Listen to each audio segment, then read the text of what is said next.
Welcome back to Between Two Racks with the Kilo Crew. Today's episode, we're going to talk about why strength is king. So, let's kick it. The previous episode, we spoke about why the basics are so important, why we still believe the basics are the foundation of programs. So this kind of seemed very appropriate to go into why we believe strength is king.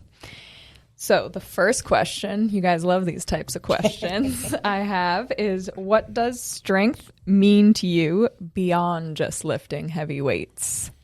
So before I'll answer this, I just want to tell you guys what the actual definition of strength is. Okay.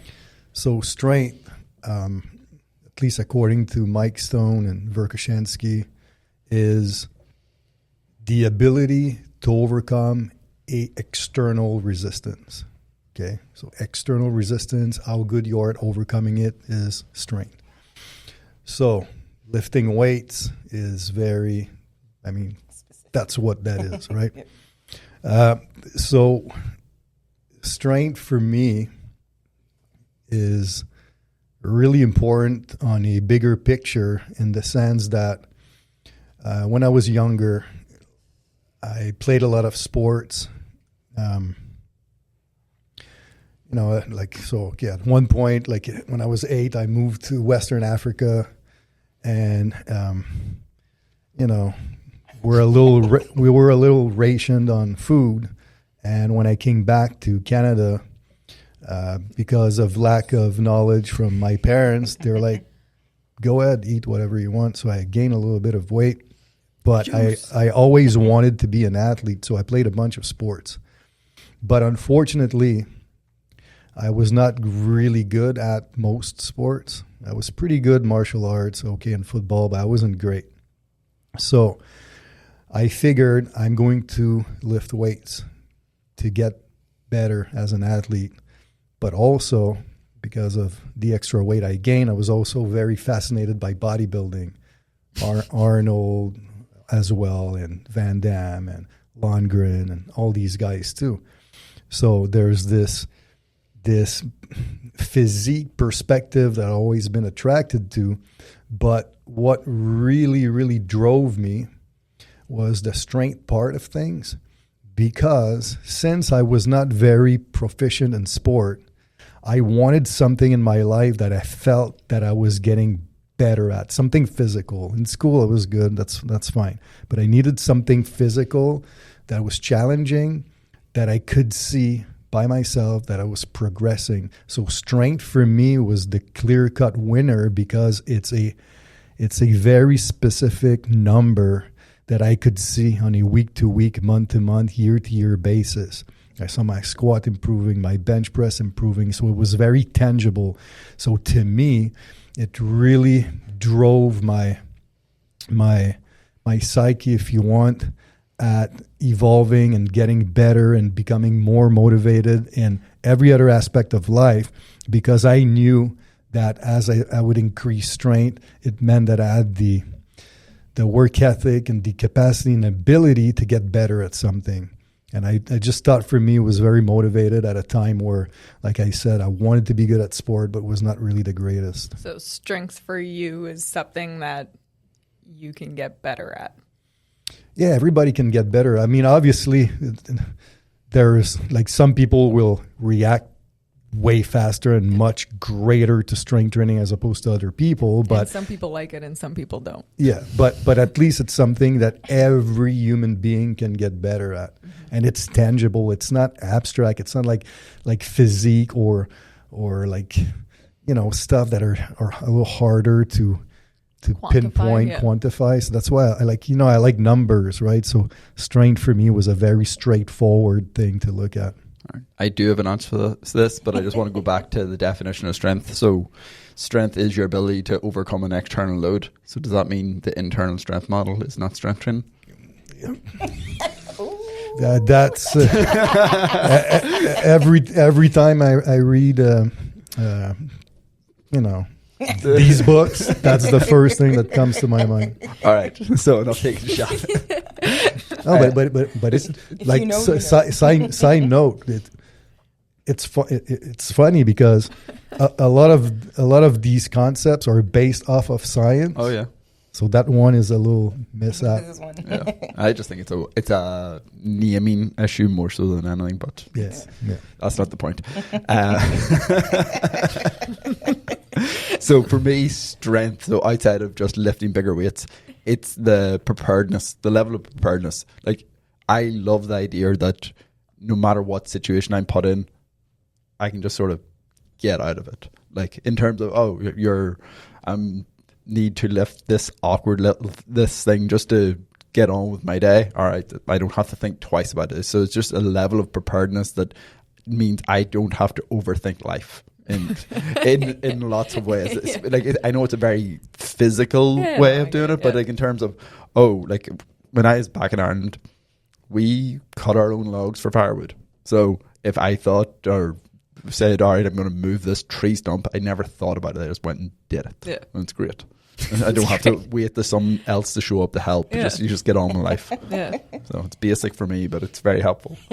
Mine's along the same ways as like just making your daily life easier without even thinking about it, especially for a lot of women who aren't motivated necessarily by squatting more or lifting more. It's, and the example you gave with your mom is just like, I can do this and it's a lot easier. That was last week. How do you remember that? I have a great memory.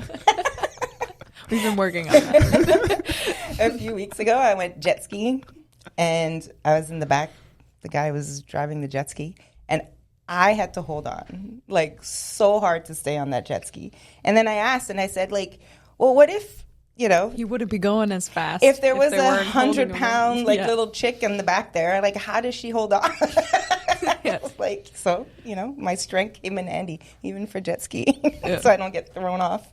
But it's interesting, though, like if like James Harrison, like the former NFL player, like the psyche he's strong as hell, but the psyche of these high performers I find really interesting. Like him, he loves strength training, and he always trains first thing in the morning. Like as soon as he wakes up, he goes and strength train, because his mindset is, I want to do the hardest thing of the day first, because if I do the hardest thing of the day first, I know that I can do anything after. Yeah, it's the whole. So it's a mindset. Like the whole, like, it's in business is like eat the frog. Like, you do the least desirable task first in the day, so the rest of your day is easier. So people take that on with more than just tasks.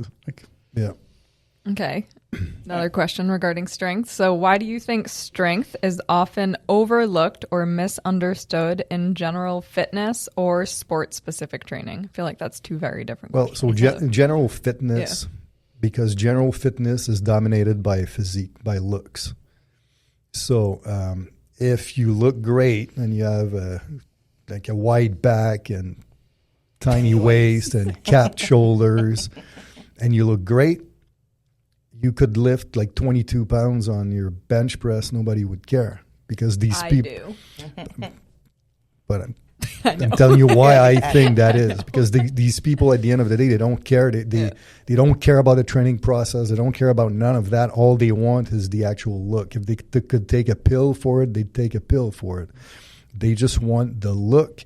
So in that sense, the strength doesn't really matter. So for general fitness, for a lot of people, the strength is a byproduct. They don't care for it because they don't even use it anyways. They just want to look good in their clothes at the beach, whatever it might be.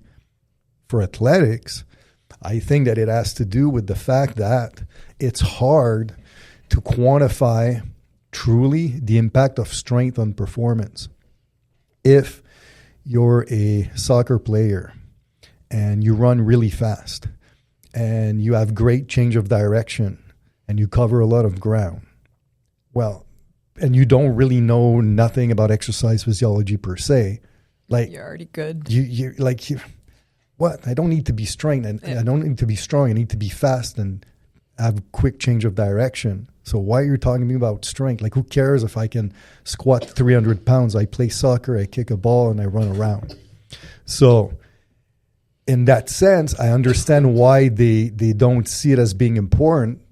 But what a lot of these athletes don't understand is in order to get faster or improve change of direction or increase jumping ability, well, you need to build strength. Like maximal strength is 100% related or associated with speed, jumping ability, change of direction, throwing power, even injury prevention up to a certain point. So the higher the strength reserve, the lower the incidence of injury. So strength is so important, but it's not something that for a lot of athletes is that tangible. Yeah, like to sort of build on what you were saying, like I think people don't really appreciate strength training because they just want the outcome. They don't give a shit how they get to the outcome. They just want the outcome. So they'll try everything and they'll generally start with the easier things to try and get that outcome. Whether they ever get there or not is a different thing, but they don't care about the process. Whereas strength training is generally the most efficient process to get there, but it's hard. You have to be willing to grind for it. And lots of people just don't like that feeling of being crushed. Like they really like the weight crushing on their back. Yeah, it's just hard. Like it's like until you like that, it's probably one of the weirdest sensations that a barbell sitting on your back and it's trying to crush you. It just wants to fold you over in that bottom position. Well, Steph, I know recently on your reading, and I know it's something that I often say to you, but you actually like said it as a fact after you read something.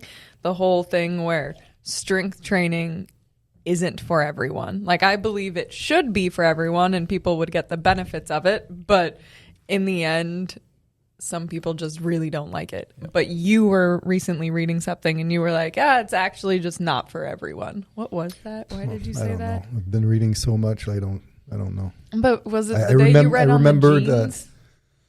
That. Okay. Yeah. Well, so actually they did some research on the impact of genetics on strength performance and hypertrophy.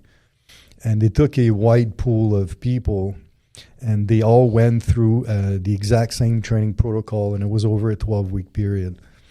12-week period. And everybody, every group, like on average, they all improved. They all improve strength. They all improve hypertrophy. But if you look at the standard deviation, though, like strength, you had someone whose strength increased 0%. You had another person whose strength increased 250%. Hypertrophy, you had as low as 6% increase. You had as high as 39% increase. So that just shows you there's a ton of variability. And this has a lot to do with they associated to fiber makeup distribution. So we know that type 2 fibers have greater strength and hypertrophy potential than type 1. So if you have a greater distribution of type 2, you'll grow faster and stronger than if you have a greater distribution of type 1. And then there's also the alpha-actinin 3 gene that if you have that gene, you'll be more likely to have a greater response to training, as opposed to if you have that gene with a double X allele next to it, you're less likely to have a great increase in strength potential. So everybody can improve, everybody can strength train, but obviously you have certain people that have way greater potential. Yeah. And that's where you see people generally follow their training preference. See the people who get really good at strength training generally lean into strength training. Yeah, people who are not great at strength training but are really good like aerobic training, they'll lean into that. Where we really need to be is we need to train everything and prioritize what you enjoy the most, but still try not to avoid. I hate aerobic training. I avoid aerobic training. I shouldn't avoid aerobic training. But see, that's a great point, because remember, like I'd say that's maybe 15 years ago, it started being really popular in the fitness industry, media world, where they would always show the picture of a sprinter versus a marathon runner. And then they would say, see, sprinting, leads to getting way more jacked in marathon running. The marathoners are fatter, blah, blah, blah, blah, blah, and they're skinny, so you shouldn't run marathon. Well, that's not what it actually is. It's just that, and it's always elite people they're showing on the picture. It's not like the recreational dude who runs every day. But obviously, the elite sprinter is jacked and shredded because the elite sprinter is an elite sprinter because he has a higher dominance in type 2 fibers, whereas the elite marathon runner is an elite marathon runner because he has a higher dominance in type 1. So obviously he's not as jacked. It's not because he runs a marathon. Yeah, like if those two people switch their training from the day that they started training, they just wouldn't have been elite. They just wouldn't have been good at the sport they chose. Yeah. So this sprinter chose to be a marathon runner. He's going to suck. It's just not where his potential is. Well, that's why the Eastern Bloc spent so much time studying this to distribute the athletes to the sport they felt they should go at. Yeah. But for the general population, you should probably lean into the stuff you don't like so much. Probably. Well, but even Gen Pop, but even so many trainers. I remember so many years it was always like, don't run, don't do any type of cardio because it'll kill your gains. Yeah. But it's like, no, especially, I mean, it's cool because where we live, Fort Lauderdale, we see jacked people running all the time. Yeah. So male and female. I'm like, you got to run. But even see, for like, go ahead. Go ahead. No, but just for the Gen Pop in terms of why you should strength train and like lean into it is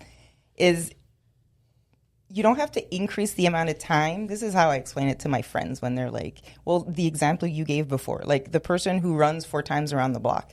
Well, it works for the first like 6 months and then it doesn't work. But then they have to keep doing more and more. So one of my high school friends, every decade, she would add an hour to her training.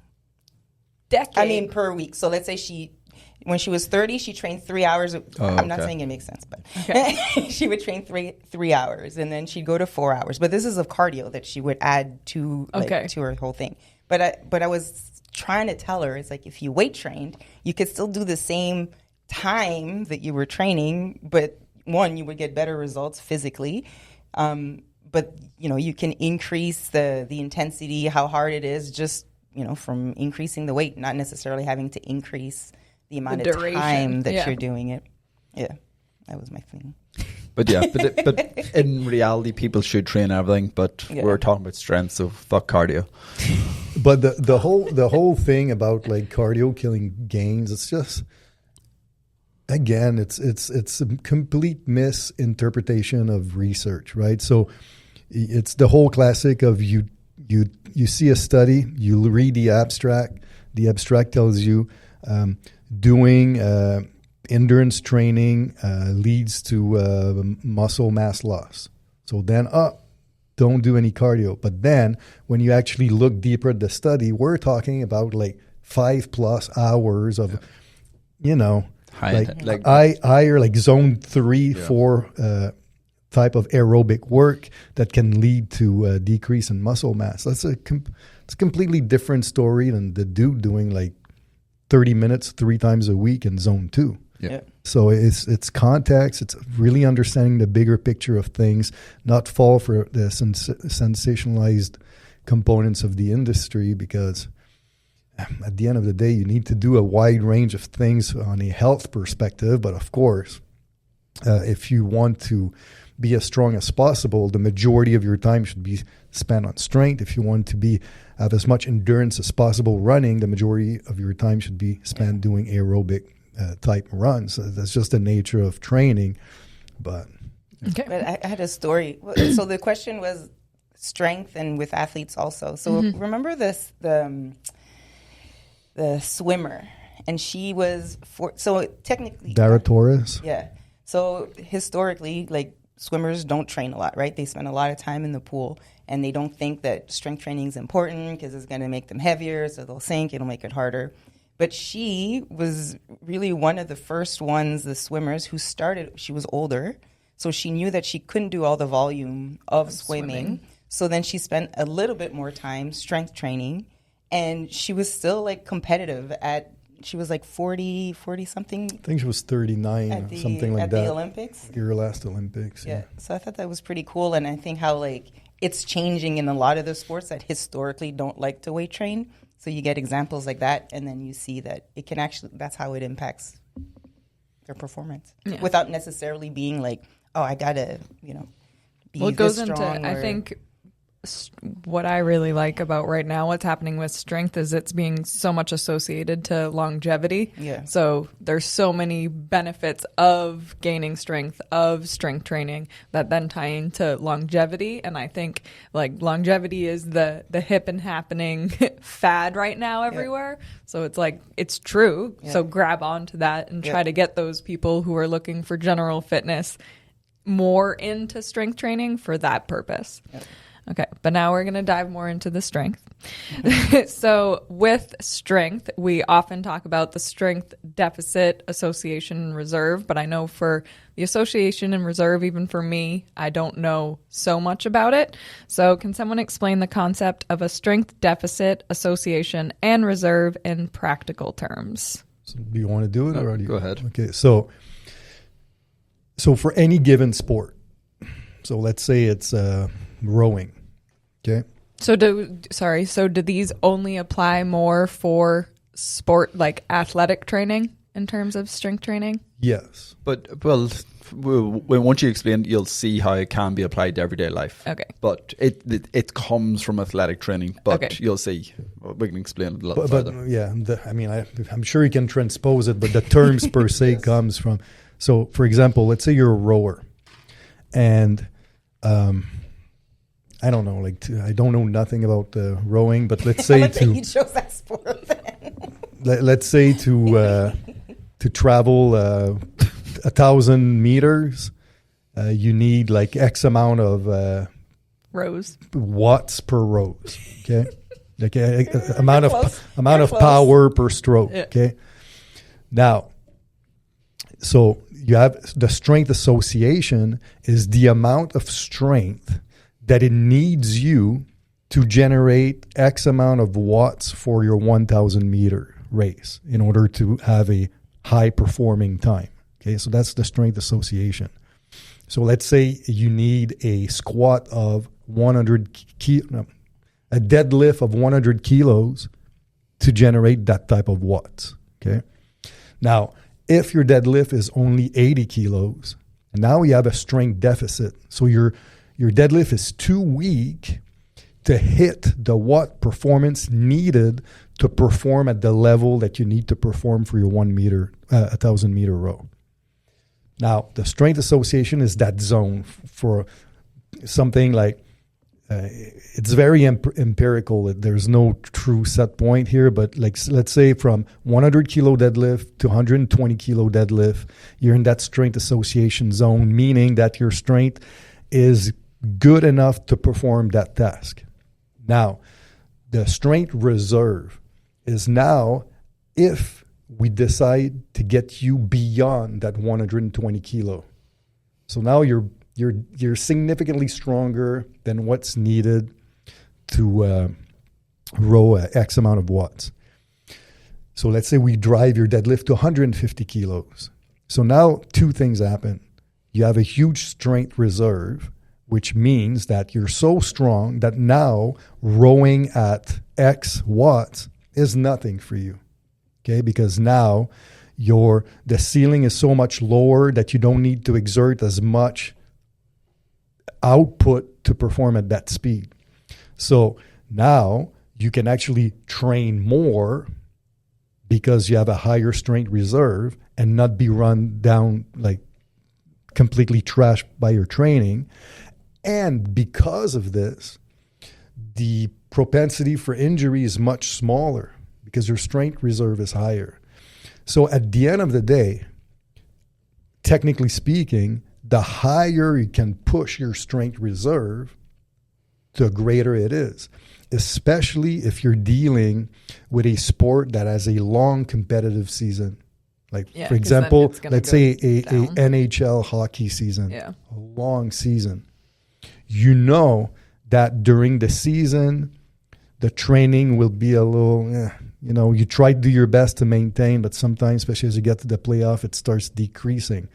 So if before the start of the season, I drive the strength reserve as high as possible. Now I have more wiggle room.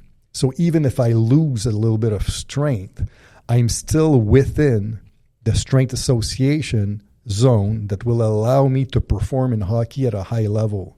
But if you're like, okay, I just need this amount of strength, and you train up to that point, and then you're like, oh, I'm strong enough, and then you go through a period of detraining, well, now you're weaker, so now you can't perform as much, but you try to perform as much, so then guess what happens?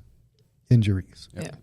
But so strength deficits, I know you're using this as an example, but for the most part, can you also, I know we have strength standards. So do you set those strength standards to guide the strength deficits? Do you get what I'm saying? No, because yes and no. Because I'm just trying to, because I know you use that as an example. Well, okay, so the strength standards that we use, now don't forget that we're very team sport biased. Yeah. Team sport, most North American team sports are very like speed, power, and strength dominant. Okay. So in order to maximize your ability to be as fast and powerful as you can, you need a certain level of strength on key lifts in order to be able to exhibit your maximum potential of strength and power. Mm-hmm. So these would be strength standards, but they're general strength standard associated to very targeted biomotor abilities. They're not necessarily associated to a targeted sports performance like rowing. Okay. They're strength standards to develop the biomotor abilities of strength and power. Yeah, so like an obvious enough one that we always use is the 2 times body weight squat for athletes. So that would be where we're saying we're at the upper end of the strength association. We now have the required strength to be able to display as much speed, power as we want in running, in lower body actions for team sport athletes. If we go beyond that, we're now building a strength reserve. Mm-hmm. If we go a lot below that, that's where we're starting to come into a strength deficit. Like, so a strength association could be anything between 1.75 and 2 times body weight, because that's sort of where the literature's at. Like two times body weight is the old school standard. It's the one we stick with, but Matt Rea goes down as far as 1.75. So there is definitely a strength association within that range. But if you're now at 1.5, you're in a strength deficit, and you would highly benefit for increasing the strength to get at least into that strength association to be able to display more strength, power, speed, whatever you need in your sporting actions. But these numbers are strictly associated to biomotor abilities. Yes. That's why those standards can be applied to anybody. Yeah. But they're not necessarily associated to the strength association of specific sports. Yep. Because if my sport is ping pong, for example, well, I don't need extreme levels of strength because the resistance to overcome is nothing. Okay. So, but you could still be like, well, I want to be strong to optimize power and rate of force development, to optimize change of direction, which now gets, if you're an elite level ping pong player, you need extreme change of direction abilities. Yeah. So you could use these strength standard for the biomotor ability of rate of force development, but it has nothing to do with the action of hitting the ping pong ball. So that if that were the case, or the only thing we're looking at, then the strength association number would be drastically different. It's the same thing with a NFL O-line compared to a cornerback. The cornerback does not need the same amount of strength as the O-line. But if both want to improve their vertical power output, then they both need to reach a strength standard of 2 times body weight. Yeah. But even if the corner hits 2 times body weight squat, he's going to still suck being an O-line. Yeah. Yeah. And then when you said could it carry over to everyday life, that's where it sort of can when you look at it more of a biomotor ability a bit. So say everyone goes to Costco and buys the 20-pound bag of rice and they store it in the top shelf for some reason. All right. Oh, that was my example. Yeah. So a strength association would be the ability to put that up there, and it's challenging, but it's fine. Strength deficit, you just can't get the bag of rice to where you're going to store the rice. Strength reserve is you could do it, and you could do it all day because it's so easy. Yeah. So Yeah, like The way that I've said it to my clients is like in terms of like, let's say climbing the stairs. So if you are strong in the gym with whatever, let's say a squat, well, climbing the stairs will be a lot easier for someone who who can lift more weight on the squat than if someone who can't do a squat at all, because it's a smaller percentage of your strength reserve for every step that you take. So like in everyday life, it's the kind of thing. I was at freaking, where was Home I? Depot. Home Depot, and I was so mad. Bag of rocks. The bag of rocks. And it wasn't a strength thing, but it kind of was. But it was like really high. It was a height deficit. It was more of a height thing. And it was my first time not being able to do something by myself, and I had to ask for help. Man, I was pissed. But the dude also had a hard time. But he was also 1.5 feet taller than me, so it was easier. But your stair example is great, because I remember like university in one of my courses, Professor Daniel Mercier said, I remember like that blew me away because I'd never thought of it that way at the time. He said, like when older people, like they go up a flight of stairs and they're out of breath at the top of the flight of stair, people always say, oh, you need to work on that cardio. Your cardio sucks because you're out of breath. But he's like, well, most of the time, older people, it's not their cardio. The issue is their strength. So climbing those stairs, it's almost like a 1 RM on every rep. So of course they're going to be out of breath. But if they were stronger, then the strength reserve is so high that climbing the set of stairs is nothing. So they're not out of breath, but it has nothing to do with cardio per se. And I'm like, okay, well, that's Kind of clever. just answered my follow-up question to it, which was, how does strength influence our ability to sustain performance under fatigue? So that's pretty much so that's a big part of the strength Example, reserve. but, Like the further you are away from using your maximum ability, the easier each effort is going to be. So it's not going to be as taxing. So you're not going to create as much fatigue. Yeah. So it's just, the more over prepared you are, the easier every step is going to be. So it's you're not creating the same level of fatigue, so you don't have to perform under as great a level of fatigue, or can push yourself so much beyond the ability of the people around you that fatigue doesn't matter. Like the Finns, and I think it was 2016, they did a study with cyclists and skiers, like distant cyclists and distant skiers. And they took a bunch of high-level athletes through a thorough off-season program where the goal was to drive maximal strength as high as possible. And everyone improved their performances. Yeah. So even with endurance-type sports, maximal strength still has a huge carryover. Yeah. So everyone here is in agreement that then strength becomes the baseline, like the base of everything we should build off of. The mother of all quality.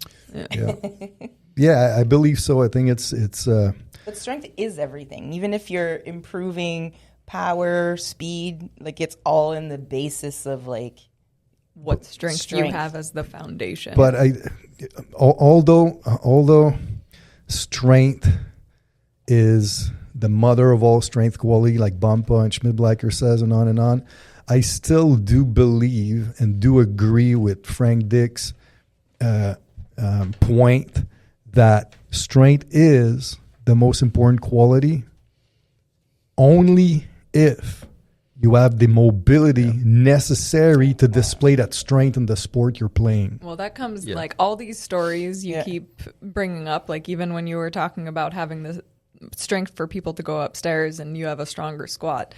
I think the issue that sometimes gets correlated with strength is you think of crazy strong, beat up powerlifters or bodybuilders that don't have that mobility or quality movement patterns in their training, that's where it gets a little because it comes down to your definition of strength. Is it your ability just to move a maximal force irregardless of range of motion, or is it to go through the acquisite range of motion with the load? So like for us, it's always like we're always talking about a full range of motion, so it's never really something we have to take into consideration. Yeah. But for the people who do a lot of the 90-degree principle, it's just not our version. Yeah, that's where issues can start to arise. Yeah.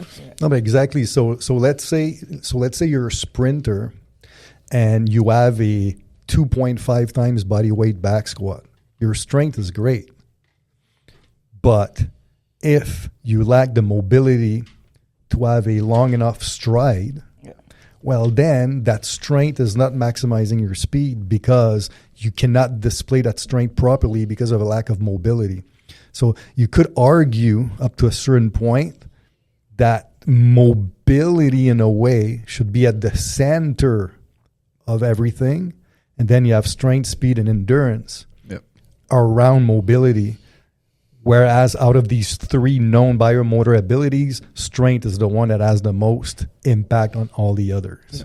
So you're looking at it like a Venn diagram. Yeah, and it's strength, but it's strength through mobility. It's strength through that full range, because there's no point having the mobility without the strength to create the force in those positions. So that's why I think you can still consider strength the base of the pyramid, but it's strength through the full range of motion that is required for that person for the specific task that they need to do. I mean, a lot of the most badass athletes, or even just people in strength training to me right now, are the people that have those crazy amounts of mobility, and then that they can also apply it with the extremely high levels of strength. And we're seeing more and more in that, because for so long they were kind of like not associated. So you had the crazy mobile that could get, but they couldn't do anything. They weren't strong in those positions. Yeah. But now it's this like newfound, not new, but like having the strength in those extreme ranges of motion. Even the way we teach it is like, if you have to shorten your range of motion to be stronger, then you're not getting the benefit of the weight training. So you may as well use a little bit less weight and make sure you get all the way down, let's say on a squat, than to have heavier weight and then just do like a half squat. I was just having that discussion with someone yesterday. Yeah, or at least if you have a phase where you're doing a half squat, which is fine, make sure that you have at least a assistance exercise that is full range. Yeah. So you don't lose that ability. Exactly. So do you think there is a point of diminishing returns when it comes to building strength for performance? Of course. I mean, like at one point, because strength is the mother of all quality, but for most sports, especially team sports, the most important quality is power. Yeah. So you need strength in order to be powerful, but at one point, to become stronger and stronger and stronger without any attention spent at building power, what happens is you'll become slower. You'll become slower because now to keep building, so let's say you have a 500-pound squat. So now you're just focusing on strength. So now you're like, okay, let's build a 600-pound squat. Building a 500-pound squat to a 600-pound squat will, first of all, take a while, but second of all, be extremely draining and really hard on recovery, which means that your ability now to exert power whenever you're sprinting, jumping, running is diminished. So up to a certain point, so once you hit proper strength standard and you have a good strength reserve, now focus your training on rate of force development to move the force time curve to the left, so that now all that strength that you have, you can access it faster, because it takes a minimum of 250 milliseconds to exert maximal strength. But most sporting action are under 250 milliseconds. So at one point, you need to teach the brain to access that strength much faster if you want to be a high-performing athlete. And to go back to the fatigue thing, what's interesting is they've shown through research, and it's very interesting, an intermediate trainee that rates his session, on a perceived exertion scale. Let's say they rate their session at 85% of 1RM. Most of them, on average, will rate that session a 5. Mm-hmm. An advanced trainee at 85% of 1RM, they will rate their session a 7. But elite trainee at 85% of 1RM, they will rate their session a 9. So the more advanced you are in training age, the harder any given intensity is perceived by the trainee because it's so much more drained. It's like when Porrick trains. It's way more draining because all the weights he's using. Yeah. So again, if you're spending so much time trying to get stronger for getting at the expense of becoming more powerful, now your training is a little bit misguided. Yeah, because the problem with that question is strength in isolation doesn't come with diminishing returns.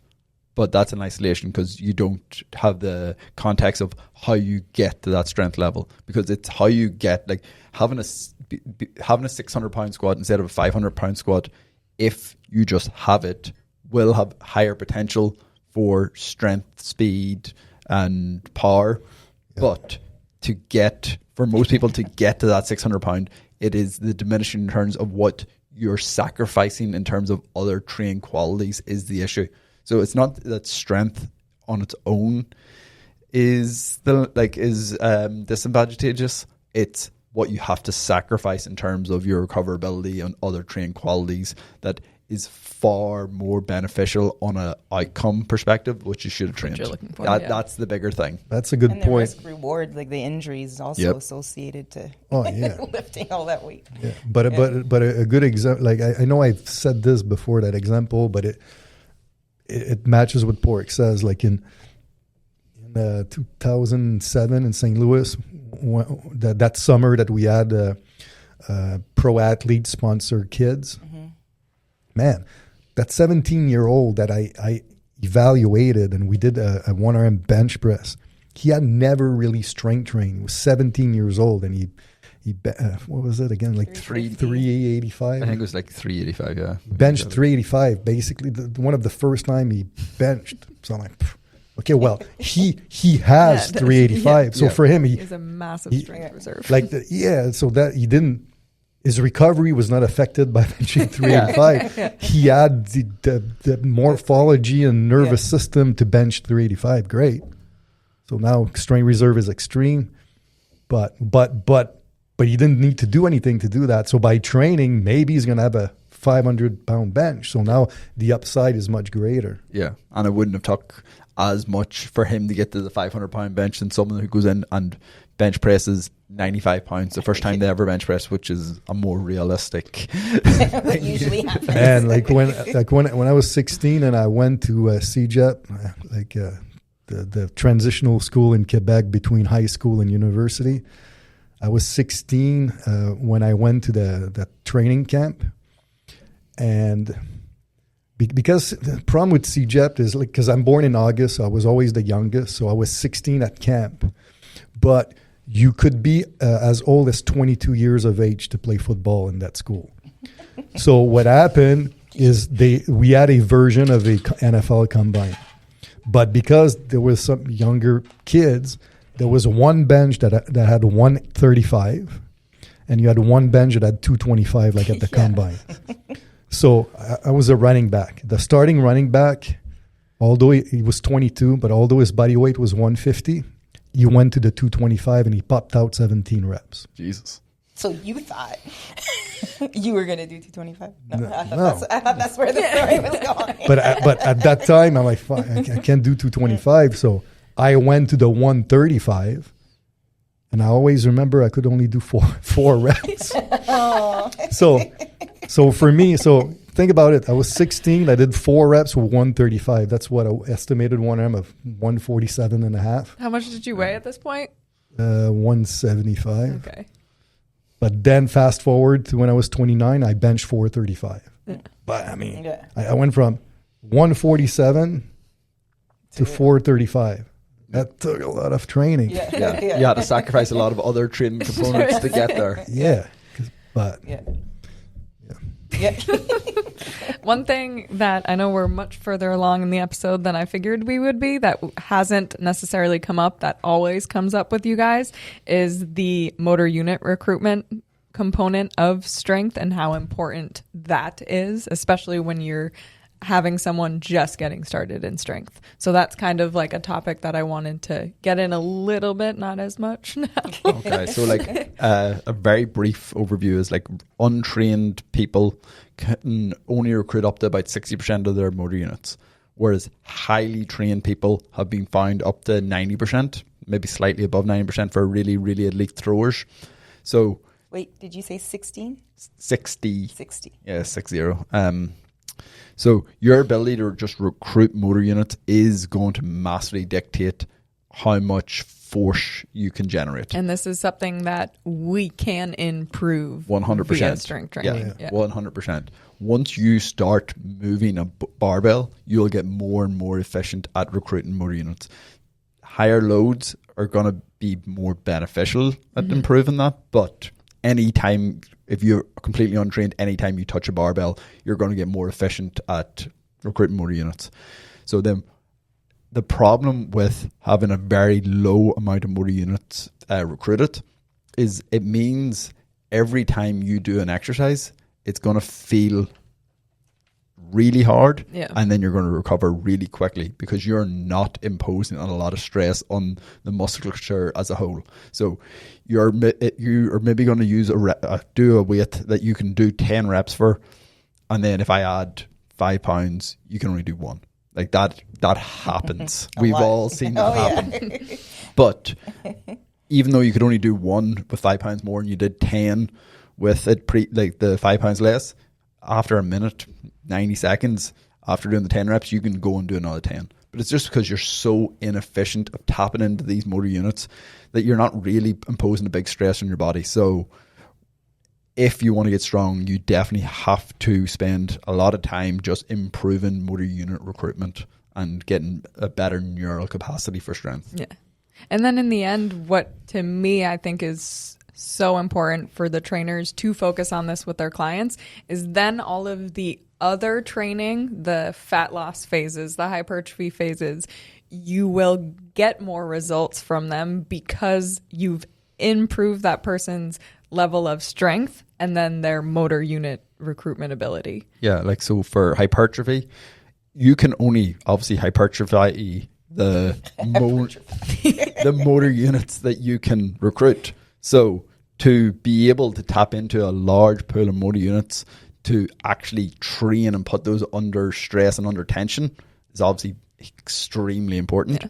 But then for fat loss, like if you're only recruiting a very low amount of motor units every time you do a set, you're not going to have a massive metabolic cost. Yeah. So the more efficient you are at recruiting motor units, the more cost that is going to be associated with each set. So you're going to have a bigger output each time, like every training session. And that's what a lot of women got wrong historically, where they just always want to do like 20 reps and they never really get to tap into those motor units. But now I feel like now we say it enough, we see it enough that the importance of lifting heavy to really kind of train that. But it's also why we're we're a little more specified with who should do the fat, like real fat loss based training, like GBCs and stuff. Because if you don't have that level of strength, a GBC is not going to do anything for you. Yeah. So you're going to have to build that base first. It's like if you look at our online fat loss specialization and online hypertrophy specialization, we have all of the training methods in there that we go over. But when you look at what the novice is doing, especially if they're not training that many times per week, we're not putting them through those GBCs giant sets because it's just not worth it at that point. They might like it. They're going to feel like maybe they're doing more, but they're actually not gaining the full benefits that they would. Yeah, like they're not, especially for GBC and fat loss, if you're not able to recruit a decent level of motor units, you're not going to get any benefit from it. So at that stage, you're far safer off focusing a little bit more on the nutrition side of things, focus on building the strength and the motor recruitment and ingraining those movement patterns so they're not as sporadic from rep to rep to rep. And then if you need to drive fat loss a bit further, you can use conditioning based activities that have zero like you don't need to learn anything. you're just in a position that you can work, and it's going to have a massively higher metabolic cost because of the amount of repetitions and contractions you can do in a very short space of time. Yeah, because most, like, let's say you're doing like a sled pull or sled drag, most people know how to walk and run. Yeah. So that's why the learning component is not needed, because they already have the skills. But to go with what Alex was saying, with women historically, the problem is they always do light weights and high reps. And at first it works because at first you learn to recruit more motor units by learning to synchronize your muscles all together to do a movement. But the problem is once you're becoming good at doing a movement, let's say the squat, now you're good. You can do a good squat, you control it. Now the only way you can recruit more motor units at that point is through heavy weights. And by heavy weights, we're talking about 80% of 1RM and higher.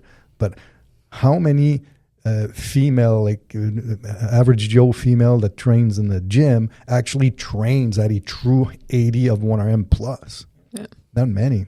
That's definitely something when I first started training people that I got wrong. You know, I had just learned the GBC, so my females love full body way more than like upper body split. And I was like, man, they're not sweating, they're not doing anything. And then I tried it on a few of my male clients, and then it was like they were throwing up, blah, blah, blah. I was like, all right, there's something I need to change here. So I have a couple of questions to wrap this up, kind of tying into this last discussion.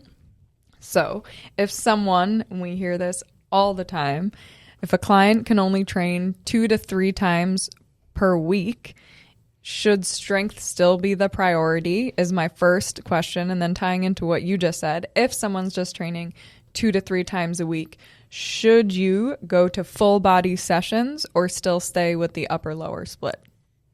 If they're novice, full body sessions, and strength should be the priority.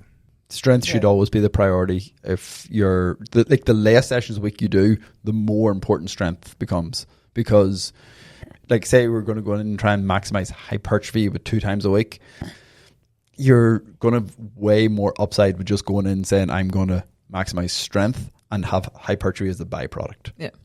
And then even the training residues, so residuals that you're going to maintain the qualities gained through strength training for longer. So at 2 times per week, you'll still be able to build on that to a certain extent without the detraining effect. Whereas if you're focusing on other factors, like, you want to go in and train strength endurance in the gym, like it's not going to do that much for you. Like along with this, like an easy way for coaches to understand, or regular folks to understand what Porrick is talking about, is look at it this way. Whatever training modality that you do, that the training response from it is more like a biochemical response. Yeah. So like increased phosphagen storage or increased glycogen storage or lactate buffering, anything that's enzymatic in nature, you'll lose way quicker. That's something that's more morphological in nature. So if you build a high level of strength, now there's actually changes in muscle architecture, like the cross-section area of the muscle is bigger. There's more protein. There's more myosin heavy chains. And on and on and on. That's a change in the actual structure of the muscle, so that's longer to lose. So strength should be the priority, because if you have a little bit of detraining, you don't lose as fast. But if you're dealing with Gen Pop that trains for 3 weeks, go out for a week, blah, blah, blah, and all you do is metabolic type work, quick to gain, quick to lose. Yeah. But strength is also like, people don't only think that it's, doing 5 reps or less. Like strength, as long as you're in that 70% plus, so if you're doing 12 reps, you're still strength training. Yeah. So for a newbie, like don't go out there and put them on the on a 5x5. Like maximal strength is mostly gained between 70 to 90% of 1RM. You can dip above 90 a little bit, but it's mostly that 70 to 90, and most of it is 70 to 80. Mm-hmm. Yeah. So, So like the 7 to 12 rep is strength. Now one more question. So we're talking about the novice, but say you have an intermediate to advanced client that now can only train 3 times a week. Because still, I feel like you can't be intermediate to advanced. You can training. But do you still think you're doing full body, or then at that point can you do upper, lower? Upper, lower. You can definitely do upper lower at that stage. It's probably going to be more beneficial. Can you do full body? Yes, you can do anything. You can make things work, but upper lower at that stage is probably going to be more beneficial. If you're going to do full body, you have to be really smart with how sessions are loaded, sessions are structured, because they're going to create such a dip in their recovery curve each time. They do have the strength. Because they do have the strength. So if you're repeating motor patterns on a high frequency, you're definitely going to have to play with the loads that they're training at. So they're not constantly, just constantly dipping the recovery curve too low. So most of them are going to benefit more from an upper lower split, so they can have a little bit longer rest in between. You can afford to put a little bit more volume in for that day, so you can have a higher training response. But if you're going to go full body, you really have to be careful with your load selection and your volume allocations. And that's why we believe strength is king. Any last minute things you didn't say that you wanted to say about strength? You got it all out? Okay. Drop into the description below for rapid fire Q&A. Thank you.